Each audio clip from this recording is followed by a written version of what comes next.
Ravens flock. The flock rundown is the place to be. My man Ryan has been a lifelong Ravens fan since he was born. The flock rundown. Nothing gets better than waking up and wondering how high we can fly. Tune in. Motionless brainwaves attempt to swim their way to sense, can't tame the untamed. Appreciate you, Ray. What's up, Ravens fans? My name is Ryan, and welcome back to another episode of the Flock Rundown. I hope everyone had a great Labor Day weekend. I was traveling a ton. That's the reason there weren't episodes the past few days, but I'm back. Perfect time for the regular season. I'm not going anywhere else, so we're locked in. Today's episode is going to be all Ravens Chiefs. They play tomorrow night to kick off the NFL season. We're going to do a game preview episode, go through different matchups and things that I'm confident in, things that I'm concerned about, do some predictions, and just kind of deep dive into this game overall. We'll start with the injury report. It's week one. Both teams are very healthy. The only player that we know of that's definitely going to be out is Hollywood Brown for the Chiefs. The Ravens got Adisa Isaac and Rasheen Ali on their injury report. We can pretty much rule Adisa Isaac out because he hasn't practiced all week and he's a rookie. Rasheen Ali's also a rookie, so wouldn't be surprised if they don't go, but no big starters are out, no serious players for either team really besides Hollywood, but we've kind of seen that coming for a while. So it's always good to get teams that are full strength versus full strength. I know Hollywood's out, but I'll sub that with Rashee Rice not getting suspended because he's out there and I think he definitely should have been suspended at least a few games for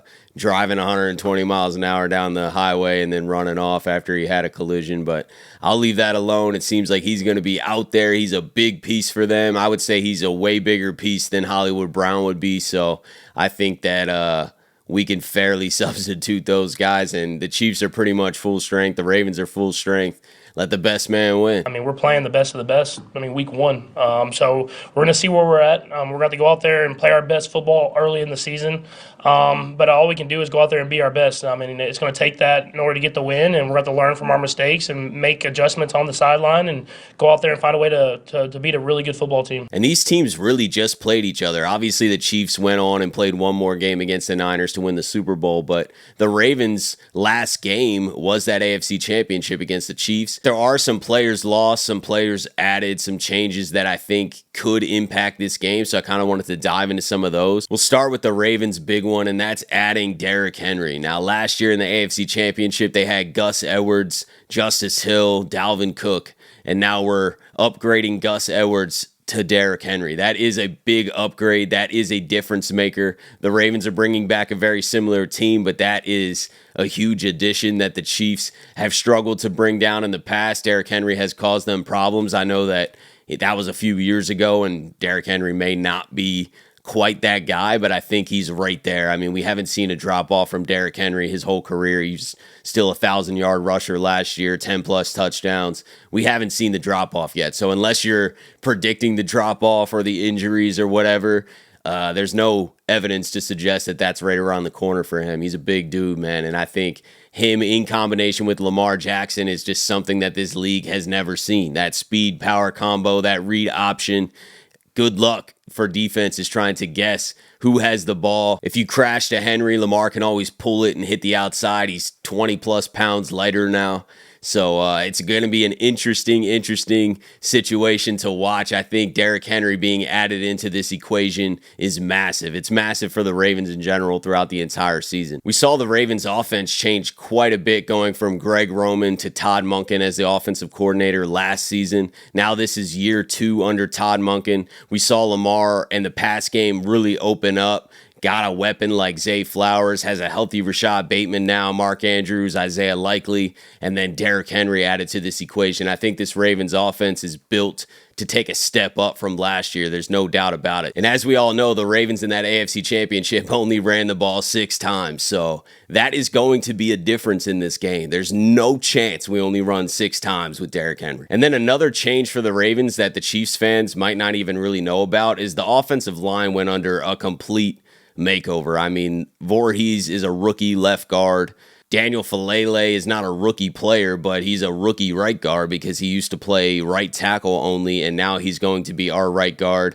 And then we got McCary out at right tackle, but it seems like there's going to be a bit of a rotation. Roger is going to play a little bit. Roger Rosengarten, the second-round pick this season, is going to be the right tackle of the future, or at least a tackle of the future. Whether he plays left or right in the future, we'll see. But they're going with McCary right now, it seems like. But Harbaugh said don't rule out a rotation, and we've seen this before. And I also highly doubt that they're just going to have Roger Rosengarten sit all year long. So I think we'll see a rotation at right tackle, and then keep your eyes glued on both of those guards because those are brand new guards. And the Chiefs' D-line is really good, and they got a big disruptor in Chris Jones. So it'll be really interesting to see how this line performs. I think the threat of Lamar and Henry will also create some more holes and a lot more space for this offense to operate that is not so dependent on the offensive line. But I'm very interested, slightly concerned, nervous about how this offensive line is going to play, but hopefully they just go out there and ball out, and then I'll feel a lot different once there's some quality starting tape out there. But that is definitely a big change from the last time that we played the Chiefs. And then on the Chiefs side of the ball, they lost a really quality corner, so that is a big change as well. McDuffie is going to be filled with a lot more responsibility. Not that he can't handle it. I love McDuffie's game, but it is a difference when you got Snead and McDuffie, great corners on both sides. The Ravens kind of have that situation right now with Humphrey and Stevens and Wiggins. And you remove one of those from the equation, now there potentially could be some more mismatches against that other guy. So I think that Snead is a bit of a loss. I don't think it's going to determine the entire game, but I'm just pointing out some differences from both teams. And then a positive addition for the Chiefs is they've added some more receiving talent. We mentioned Hollywood Brown. He's not going to play in this game, so I won't talk about that too much, but they got Xavier Worthy, the guy who ran the fastest 40-yard dash ever. A really, really good, productive receiver at Texas. They drafted him in the first round this year. He's going to be out there. And that's speed that you have to pay attention to. You can't just ignore that. You can't just start pressing him one-on-one and hope for the best. I know Wiggins has a ton of speed for us too, and that'll be an interesting matchup. I'm sure that they're going to see each other a couple times throughout the game. What are your thoughts about the possibility of matching up with Xavier Worthy? I can't wait to see.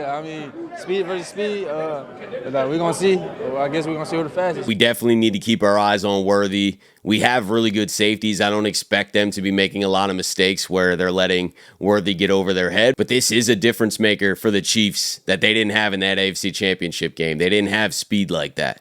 So adding speed like that to the equation definitely presents more of a challenge for the defense. Moving on to some keys for the Ravens to get this victory, I think that they have to establish the run, which is something that we didn't do in the AFC Championship. Now, we need to be balanced. I'm not saying just establish the run, but I definitely think that we need to keep Mahomes and that offense on the sideline as much as possible. Dominate time of possession. Don't turn the ball over. These are very simple things to win the game, but when you got a guy like Derrick Henry, I think it's smarter to just establish that run, get him involved early, and then we'll be able to easily play action pass off of that when needed or whenever we want to, you know what I mean? I think that is the perfect equation for the Ravens to get a win. No turnovers, dominant run game. Ravens are walking out of here with a win because I really believe our defense is good enough to contain the Chiefs. They did do that in the AFC Championship. I know the first half, the Chiefs were kind of moving the ball up and down the field. Kelsey was heavily involved, but they got shut down in the second half. They only scored 17 points for the entire game. If we could only hold them to 17 again in this game, we better win this game. 17 is not a lot in today's NFL. So I think that our defense will contain the Chiefs. I don't think that they're going to stop them. You never really stop them, but I think our defense is really stacked, man. We have the best secondary we've had in recent memory. Now, Rashee Rice is out there, which I'm surprised about. I definitely thought he was going to get suspended. And then you got Xavier Worthy on the other side. Now, he's a rookie, so there is a lot of unknown when it comes to volume and things like that. But just his speed alone makes the defense put more attention towards him that they wouldn't have to if he wasn't there. And then you obviously got Travis Kelce, who's got fresh legs right now, and we saw what he did to us in the AFC Championship. We were all over him too. It's not like he was killing us wide open. You know, Kyle Hamilton was dripped all over Travis Kelce, but his connection with Mahomes is definitely different. So that's going to be a problem. Those things are going to be a problem. Pacheco in the run game needs to get stopped. That's another huge key. We need to make sure that we're making them one-dimensional. Roquan Smith said that in his press conference. I don't think that this is going to be some crazy shootout because our defense is too good. I would be shocked if the Chiefs are putting up 30+. If that's the case, then there's a lot of miscommunication with the new defensive scheme with Zach Orr and the players. But I really can't see that happening. Zach Orr was on this staff last year. He knows this defense. Roquan Smith's out there. He's a coach on the field as is. The talent's everywhere from the D-line to the linebackers to the secondary. We really don't have any holes. And I'm expecting the Ravens defense to hold the Chiefs to a respectable amount of points. So I got the Ravens winning a lower scoring game, 23-20. I just don't think that either team's going to be blazing on offense. I think that the Ravens are going to run the ball pretty well and then have some opportunities in the pass game off of that, but I don't think there's going to be incredible passing numbers. It's week one. Week one's always a mystery. There's a lot of sloppiness across the NFL, especially when teams are playing less and less in the preseason.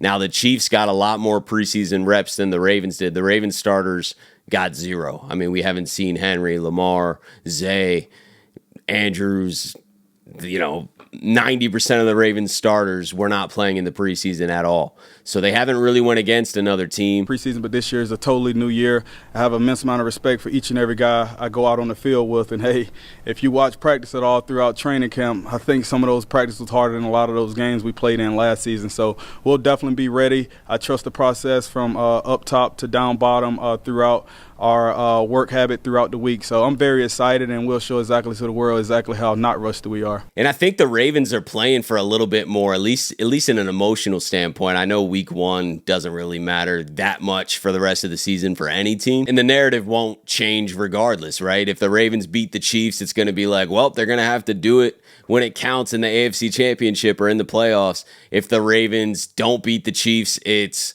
we can't ever beat the Chiefs. Lamar Jackson's never going to get past Patrick Mahomes. So I don't think the narrative changes regardless, but I think the Ravens are playing a little bit more pissed off. I mean, the Chiefs won the game and won the Super Bowl for the second straight year. It's kind of hard for them to come into this game, wanting to seek revenge or whatever. And I don't think the Ravens are necessarily wanting to seek revenge, but they got a sour taste in their mouth. The last football game that they played together was losing to this team.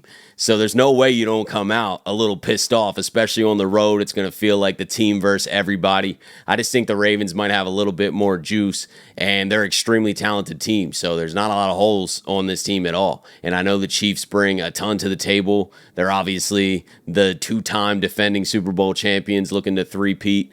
They're definitely not going to be easy. Patrick Mahomes does it all.